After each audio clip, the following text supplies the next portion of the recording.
Hello everybody and welcome to Tree Doctors. We're coming to you from the peach capital of Missouri today, where they know an awful lot about peaches. And we're going to tell you a little bit about your trees and how you can take care of them. It's all coming up right now on Tree Doctors.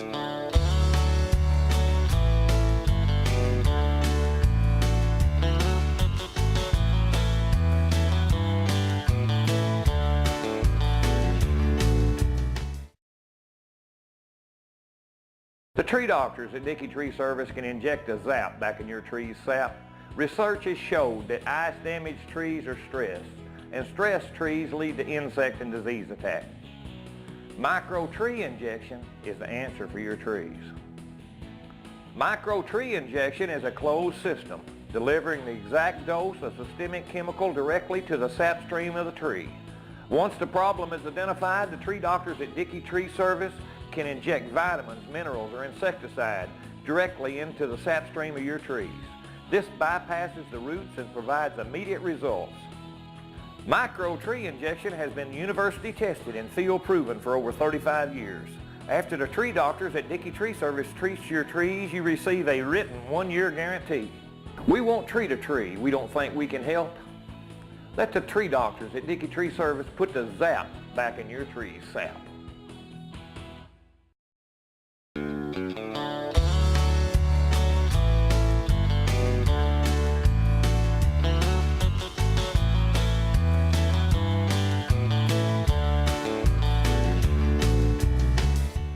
Let's go back into the field with the head tree doctor at Dickey Tree Service, Ed Dickey, right now on Tree Doctors.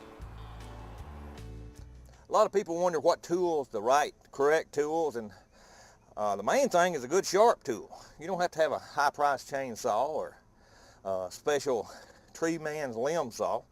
This is a very inexpensive little bow saw, they call it, and it's capable of cutting quite a bit in a hurry. Just a few little pulls there. That's a pretty good size limb. Same way with this one. Just a few strokes, as long as your saw has been kept sharp, you can clean that up pretty quick. And you don't have to run a dangerous chainsaw out there. And you can clean up your branches that need to be cut. And without having to get on a ladder much or anything. Here's another quite good size one right above my head that's dead. And just a few strokes with a bow saw, and it's down. A lot of this maintenance can be done quite simply. You just got to make yourself do it, and it'll help your tree. You'll be glad you did. We're up here right outside of Campbell with John Stewart at Stewart's Orchards, and he's a peach grower around here. And John, tell me a little bit about your operation you got here. Okay, we got a two-person operation. I do the picking, my wife does the selling here. Yes, sir. I pick about every day, you know, and we try to color pick and have more of a true ripening peach here. And we pick from the 1st of June to October. And I've got 36 different varieties. They ripen just one right after the other, hopefully, all the way down through the season, you know.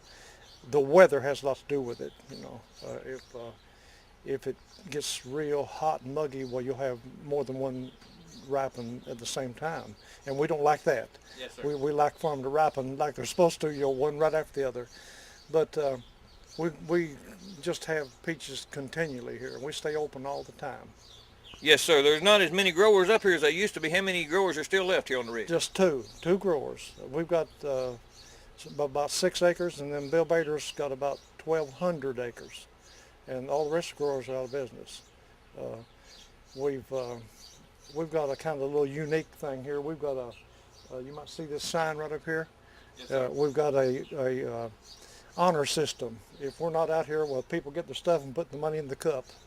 And it works out pretty good. Oh, that's great. That's great, because you got beautiful peaches, and we're going to show those in a minute. How long have you done this, John? You might say all my life, 50 years. You were telling me earlier that run into hard times there at one time. Yeah, Tell me about that. in the early 80s, while we had several freeze outs, and I quit for 10 or 12 years. And then I came back out here, and and I didn't want to get big anymore because I used to have about 1,200 acres, and well, I just set out these about 6 acres with all these varieties, and I didn't want to have any hard hands I had to fool with and all, so I do all the picking myself, and my wife, she takes care of all the selling here. Are any of the trees that you're still nurturing and getting the fruit off of some that you started with originally? Well, some of the varieties are, but no, I planted all fresh trees when I started back. But now Bader has still got some of the old orchards that I used to have that are still producing, but they're just about to all get old, and he's replanted so many of them and all too. So there are a few of your family trees still are growing peaches, aren't they? Yeah, yeah, it's good. Yeah, that's the theme of our show. They go with some right now, see? Yeah, the road's steady busy with the peaches up This here. is called Peach Road. WW Highway is called Peach Road because there's more peaches growing here than any place else in the Midwest. Yes, sir. What are some tips that you might pass on to our viewers that how to take care of that yard peach tree that help get better peaches? The best thing they can do is cut it down and come and buy from me or Bader because they don't want to spray. We spray every week, and it's very expensive to spray. But most people just will not spray their trees every week, and if you don't, you'll have bad peaches. Yes, sir. I'm glad you made that statement because we get all kind of calls in the office about peach trees, and I have to tell them it takes a lot of work and money. And money, and it's just unreal what chemical costs now. Of course, you know that in your tree business. Yes, sir. It's just unreal how high chemicals are. I'm going to reach down here and pick up one of John's peaches, and you can see this is they're beautiful peaches. Yes, they are, and I'm gonna buy some to take home with me to the family. I'm sure the other boys here are too. But John, are there anything else you've learned over the years that about the peach trees and growing that might be beneficial to people? Well, you learn something every day. You know, I mean, there's new things coming every day that you learn, and when you just need to be aware of. You're never going to know all of it. You're going to, I mean, these surprises come up, you know. Right. And you'll learn something just every day nearly in the peach business. Well, my limited amount of experience on the grafting part and stuff over the years, the original good peach trees come from a grafted stock. Is that correct? Yeah, they have to be grafted. A lot of people will plant seeds and they don't get nothing, you know. That's right. They have to be grafted. Yeah, clean. Yeah, clean and usually small and fuzzy. Peach tree has to be grafted to get the true variety. And how many? I know you fool with it over years experimenting. How many varieties have you ever put on one tree where you're grafting? At one time we had 6 different peaches on one tree, but that don't work out too good because one of them will get ripe and then you'll have a green one right here, you know, and that's just not good. It was a lot of fun when you did it. It was a lot of fun when we were grafting them, it was. But another thing, rootstock has got a lot to do with it. They've got some new rootstocks that are helping out this short life peach tree root. Yeah, they've hybridized some of these peaches to the point where a homeowner can actually, if they'll do the spraying, have a pretty good peach tree. But I need to repeat one more time. They need to spray them and spray them and spray them if they're going to have good fruit. One of your worst insects on the peach tree is the what? Stink bug. Okay, what would be your second one? Or the stink oriental fruit moth is the other one. I noticed you left out the tree borer. Well, we pretty well control it. Yeah. But if you didn't spray, he'd get you one. It'll kill the tree if you don't spray it. I spray twice a year for borers. Yeah. But then this stink bug, this cotton eradication, boll weevil eradication problem, see, that has really hurt us because got a lot of beneficials. It killed the beneficials, and these stink bugs come here. I mean, they love peaches. Yeah, they like peaches like we do. Yeah. Well, John, I'm tickled that you took a minute to talk to me on camera. Okay. And maybe we'll be talking to you at some other day. Okay, thank you.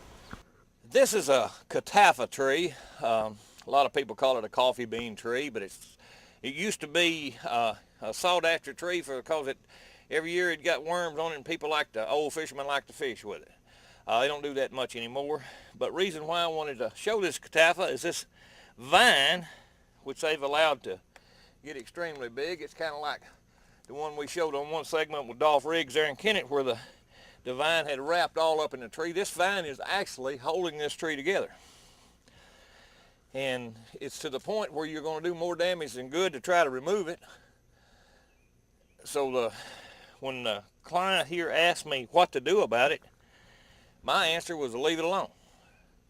Just get as many years out of it as you could, because just the attempt to take out a portion of it is going to disfigure your tree and change the whole overall look of the situation. So sometimes you can let things get so bad that it's best not to take a corrective measure. Just let them die a slow death, and that's what's going to happen with this.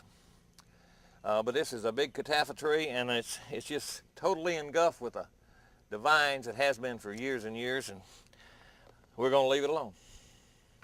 I'm here right outside of Camel with Donna Rodri, and Donna, you've got a tree behind you there that got hit. Won't you tell our viewers a little bit about what happened?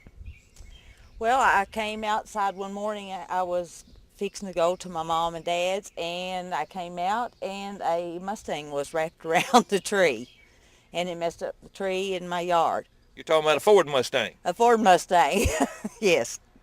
Okay, it did quite a bit of damage there, didn't it? Yes, it did. About $1,000 worth. Yes, ma'am. And how did you find out about us, and what made you call us in? I had seen your advertisements on TV, and I called you, and you came very quickly. Yes, ma'am. And what we did for Donna, we did an appraisal of the actual damage that was done to the tree, so she knew the dollar amount that the tree was hurt, and of course she got compensated for that. That's another service we offer. In addition to treating the trees and fixing the trees, we can actually give a dollar amount of the damage that was done, and there's actually a formula that we go by, recognized by the IRS as well as insurance companies. And Donna, you was compensated for the damage, wasn't you? Yes, sir, I was. All right, now how long has it been since this has happened? Oh, it was last summer. So it's been a full year just about, hasn't it? Yes, sir. Mm-hmm.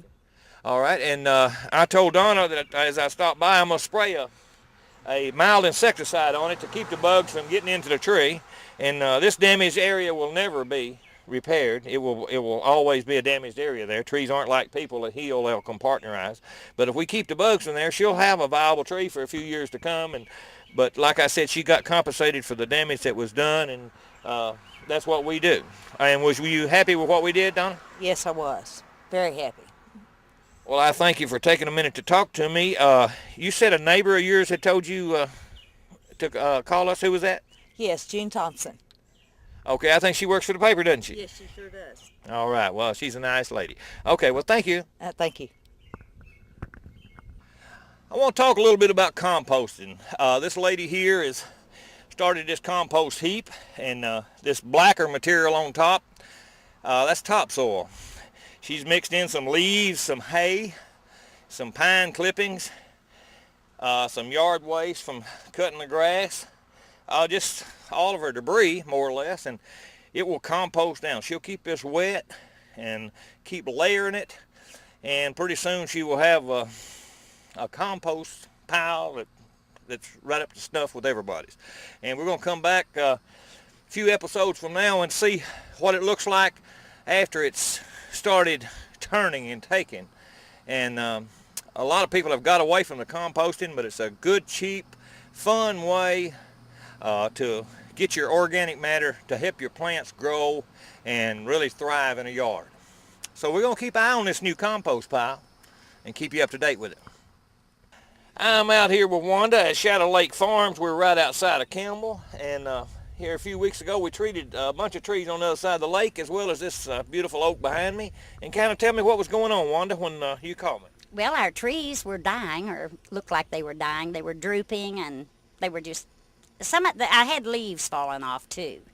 And we had bugs, some kind of out of the ground, and it wasn't because of lack of rain, because we'd had good rain. So somebody told us to get a hold of the tree doctor, and it took a while to locate you, but we found you. Yes, ma'am. We're tickled to death. We've had rain now, and we've got new leaves. Even on the other side of the lake, those trees that were so loaded with the worms and things, the moss, spider web looking thing is full of worms, and we burned all those that we could burn. And we're limited on what you can reach. Yes, ma'am, and we killed the rest of them. Oh, yes, ma'am. Uh, Yes, sir. yeah, sure did. You had a borer problem in a lot of these trees. We had holes that we hadn't even noticed. We weren't aware of the holes in the trees. We were too busy looking at the leaves to see what was wrong. Yes, ma'am, that's generally what's happened. What we treated one of those trees with was a water-activated chemical solution, and after the rain hit, it was just a matter of hours before you started seeing the difference. It rained that afternoon. The next morning I came out and was having coffee and looked up, and here we are. New leaves. Yes, ma'am. Everywhere now. So we're real happy with it. You know, my cameraman just informed me I'm getting a little wet because it's hot, and lo and behold, here's a bench to sit on under this tree to cool off. And I think every once in a while we all get a little hot, need to cool off. So while I'm cooling off, we're going to probably go to a commercial or something, and when we come back, I'll be dry again.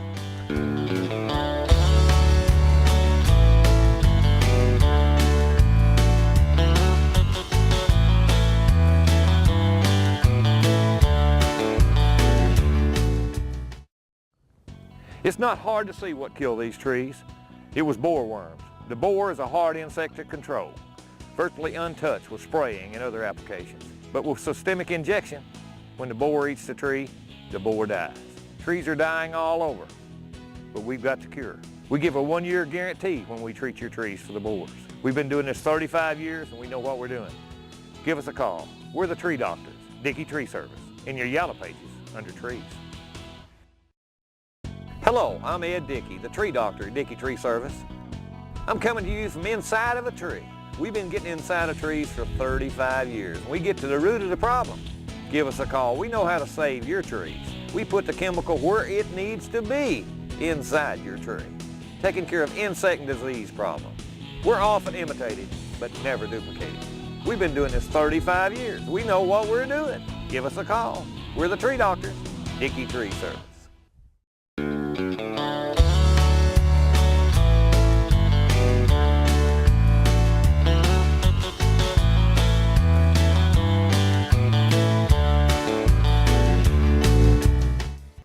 Let's go back into the field with the head tree doctor of Dickey Tree Service, Ed Dickey, right now on Tree Doctors.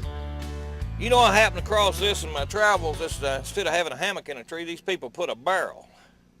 And there's 2 ropes here on the back tied to this tree, and the other end's tied to this pecan tree, which you can't see. And I assume they let their grandkids or their kids or whoever get on there and train for their horse riding. And I bet it would be a job staying on there, because I attempted to get on that barrel myself and was unsuccessful. It's for the younger generation, I think. I'm here with Benjamin Burzell. And Benjamin, do you ever eat any of these apples off this tree here? Yeah. I noticed y'all have a whole lot of llamas, and how many different kind of animals you got here, Benjamin? I don't know. We got donkeys, horses, llamas, pigs, everything. So do they all eat apple every once in a while? Yeah. Do you eat the apples every once in a while too? Yeah. Do they taste pretty good? Yeah. I don't blame you. I like apples too. I figured you ought to get a kick out of seeing all these animals.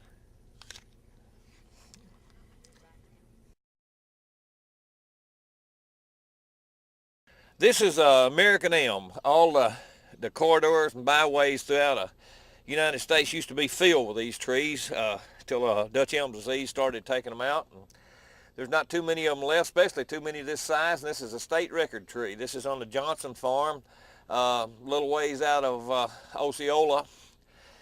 And it's like I said, it's a state record tree, measures almost 20 foot around. And it's in pretty good shape. They're farming here close to it. They're still utilizing the shade from it, and you can tell they're kind of pushing it to the side, but they have been taking care of this tree. And I thought everybody'd get a kick out of seeing what American elm looked like that was still in good shape. And this one's been around a long time. I'm here with J.R. Bradford right out of Eddyville, and J.R. had me treat a lot of these trees he got here that he had borer problem. And tell me a little bit about what's going on with them and how you knew to call me, J.R. Well, the trees started looking kind of dreary and droopy, and the leaves dying on them, and they just didn't look good. Looked like they needed something done. And I saw you on TV before, and decided that I'd give you a call and see what you thought of it and what could be done. Yes, sir. And come to find out, we've known each other for years. You retired from where, JR? City of Osceola in Osceola, Arkansas. Went to the electric department. Right. I remember when he was down there, and I had some crews down there around the Osceola area, and you retired up here, didn't you? How long you been retired up here? Oh, I think it's going on 12 years now, I believe. You like your retirement? Yes. It's I kindly miss working with the guys there at Osceola, but I do enjoy retirement at my age especially. And I retired at 62, and now I'm 72, going on 73, and too old to do that kind of work anymore. Yes, sir. But you got a nice place where you retired at, and it's been a few weeks here since we treated the trees. Have you noticed the difference? Yes, I think there's quite a bit of difference in the trees here. The greenness has started coming back to them, and I don't notice as many dead leaves and things like that as they were before. Yes, sir. They look better to me, too. And we're going to further keep an eye on them, and maybe we'll touch base back with you here in another year or two, and we'll just see what's going on with them. All right, that sounds fine to me. And you just keep enjoying your retirement. Thank you. I will. You know, in a lot of segments of our show, we showed you where we put rods through trees and brought them back together. And here we got one here that's busted open pretty bad.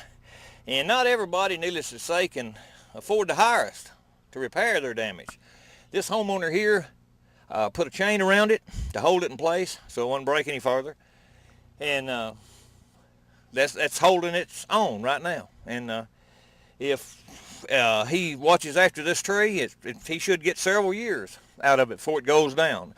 He called me about it, and he'd had it this way so long that I told him I thought all he needed to do was add another chain this fall, kind of as a backup to that one, and just let it be, because there's another tree pretty close by to this one that'll take this one's place. And I don't think he needs to put money in this tree. He just needs to let nature hold its own and have what he done last for a while. I'm here in Paragould with Dr. Kern Chester, and we're treating about 25 of his oak trees that's got a borer problem. And Dr. Chester, I just kind of stumbled on this. You work with wood yourself too, don't you? Yes, sir. Sure do. Of course, Dr. Chester's main occupation, he's a chiropractor, but in his free hours and his spare time, he took a minute and showed me some of his fine cuttings of the trees and stuff. And what wood do you mainly use, Dr. Chester? Black walnut. That's my favorite. You find that works better than most of the other woods? Yes, sir, and I also like cherry to work with it. Oh, yes, sir. It has a good color to it. As we're talking, I'm going to have a cameraman kind of show some of the pieces that you've done as he takes the shots. But I know you care about trees, and even though you make these pieces out of this wood, you want to keep the trees you've got alive, I'm sure, don't you? Yes, sir. Sure do. A few years ago, I treated some cedar trees here for you. Yes, sir, and it worked. Yes, sir. We try to make everything we do work, but you sure do a lot of stuff with some, and I want the cameraman to show some of those chairs you showed me too. He makes a good rocking chair, and what's the best piece you're proudest of? Oh, shoot, the one I'm working on at the time, I guess. I would think so too. How long have you been doing this as a hobby? Oh, probably 20, 30 years. Yes, sir. I can tell he's definitely an artist in his own right, because he's got some sellable products there, and you got a few of them scattered around the country too, don't you? Well, a few, not many, but I've not really pushed that. It's still just a hobby phase. Oh, sure. I was talking about your daughter and different ones you'd told me about where it is. Yes, I've made pieces for my daughter, and made her a giraffe and a deer and Rocky horse, things of that nature. Tell me a little bit about this piece behind your shoulder here. Well, that was a piece that was a throwaway, and it had all these unusual knots, and I just, only God could make a tree, and I just embellished it a little bit. You certainly did, and all these pieces around here, we're going to try to show you some of these as the doc and I are talking, and you've also made some benches and incorporated some wagon wheels with some of your oak wood here too, haven't you? Yes, sir. Yes, sir. I made that bench because one doesn't have to set too low, and it's sturdy and it'll hold you up, I think, for quite some time. Yes, sir. And some of these other pieces around here, like I said, the camera's going to be showing these, and I hope they do justice to your work, because you are a masterful craftsman here with some of the cutouts you've done. And we'll move outside here in a few minutes, and we'll show our viewers exactly what you start with. Where do you get your wood, by the way? Well, this was from a guy that mowed lawns, and I got some from my brother. He's got their old home place, and I buy some lumber up at Hardy from Oldheimer's done sit in that water wheel, Mr. Baldridge. So about everything you got has some type of meaning, doesn't it? You bet. Yes, sir. That makes it a little easier to work with, doesn't it? It's a pleasure to work with. Yes, sir. Nothing more joyful than getting a piece and then seeing the finished product. Dr. Chester, why don't you just kind of tell me what we're looking at here? Well, it's just a piece of walnut wood that's where we start with. We find something unusual or we like, and we clean it up and shape it. If we don't have anything in mind, we a lot of times just let nature take its course. It will have its thing that where to do to it. It kind of tells me where to go. Yes, sir. So this is before you start, and this is one that you just started on a little bit. Well, it's been quite a bit of work. Yes, sir. It is. It was all just dirty and gravel and broke off roots and whatever, and we cleaned it up and done quite a bit of work on it, but it's still a long way to go. So that was less than a 12-inch tree up there, wasn't it? And this is the stump part. That's right. Yes, sir. Now, you mentioned your wife helps you with this, I think. Well, no, not really. The okay. we is me. Okay. Well, I was putting a root in there for her there, you know. But she's got a thing going on with a compost pile out here that in the yard that we're going to be talking about here shortly. But I wanted the viewers to see just and they can see right here from what it starts to how it goes. And you really enjoy this too, don't you? Yes, sir. I love it. I love it. I better correct something. She does help me. She gets after me to do more of finishing, and she does some of it for me, but she's after me to get it smoother and whatever. Yes, sir. All right. Between the two of it, you get it crafted down to the finished product, and it's just beautiful. Well, thank you. And your office is still open. You still do chiropractor work, I assume? Yes, sir. I do some. I've slowed down a lot, but I'll still do it. Well, people can take a look at the stuff when they come to your office, I'm sure. Well, I appreciate you taking a minute and talking to me and the viewers about what you do. Well, I appreciate you coming by, and I appreciate you taking care of my trees. Thank you for joining us for Tree Doctors. We look forward to seeing you next time. Remember, if you got any questions, you can always contact Ed at dickeytree.com. We'll see you next time on Tree Doctors.